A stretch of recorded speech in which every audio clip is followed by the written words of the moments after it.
एक और तो गोस्वामी जी श्री भरत की नाम निष्ठा और श्री भरत के द्वारा प्रेम युक्त नाम के महिमा का प्रतिपादन मानस के अनेक प्रसंगों में किया, और दूसरे उनके आराध्य जो श्री हनुमान जी हैं।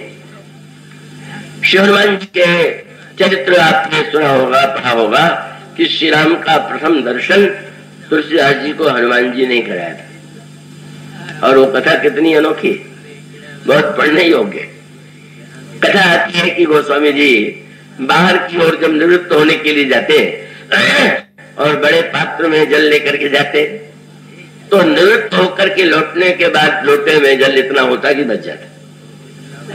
वहां एक फूल का पेड़ था और वो बचा हुआ जल उसमें डाल देते थे। वो सहज स्वभाव उस जल को कहां डाले, पर ये लोक गाथा प्रचलित है कि उस बबूल में एक प्रेत रहता था, और वो उस जल से इतना संतुष्ट हुआ कि ये तो बड़े अच्छे व्यक्ति हैं जो मुझे जल पिला करके तृप्ति देते हैं, क्योंकि लोक मान्यता है कि भूत जो होता है अतृप्त होता है, प्यासा होता है। इसलिए जो प्राचीन परंपरा श्राद्ध कर्म करते हैं या जो मृत है उसके लिए का जब जलदान की प्रक्रिया होती है तो एक घड़ा बांधा जाता है, बनाया लटकाया जाता है, और उसमें एक छेद करके रुई की एक धागे के द्वारा डाल करके टपकने वाला जल।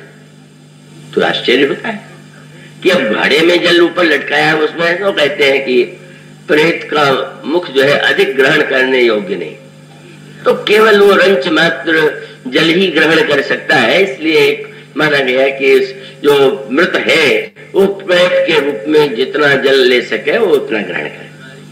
अब गोस्वामी जी तो बहुत बड़ी मात्रा में जल देते, लेकिन वो तो कोई ये समझ के नहीं दे रहे थे कि प्रेत है, और वो उसके उपासक भी नहीं थे, लेकिन प्रेत प्रसन्न हो गया और वो गोस्वामी जी के सामने प्रकट हो गया और ये कहा कि मैं बहुत प्रसन्न हूं, आप क्या चाहते हैं, क्या मांगना चाहते हैं?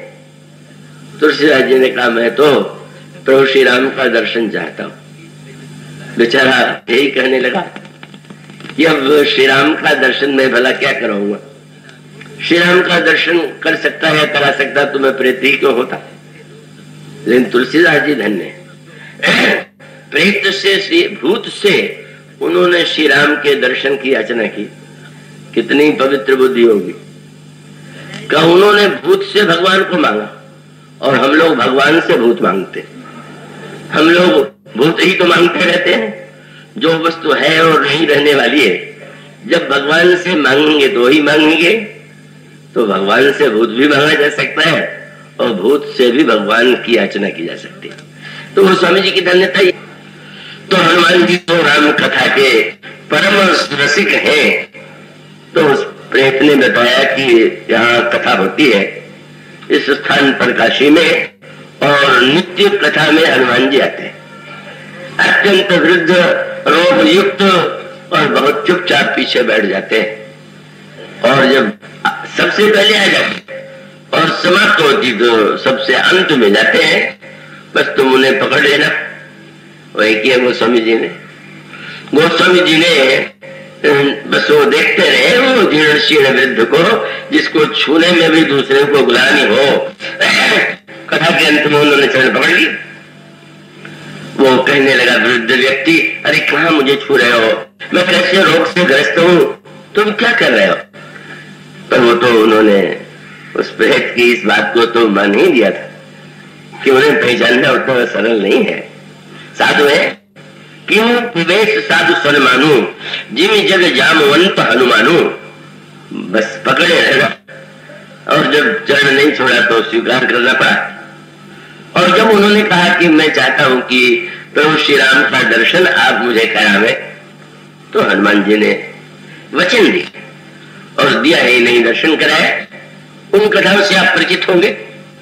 हनुमान जी ने कैसे कह दिया कि मैं दर्शन कराऊंगा, तो गोस्वामी जी ने कहा कि भाई भगवान के बस में तो सारा संसार है, पर प्रभु जो है वो हनुमान जी के बस में।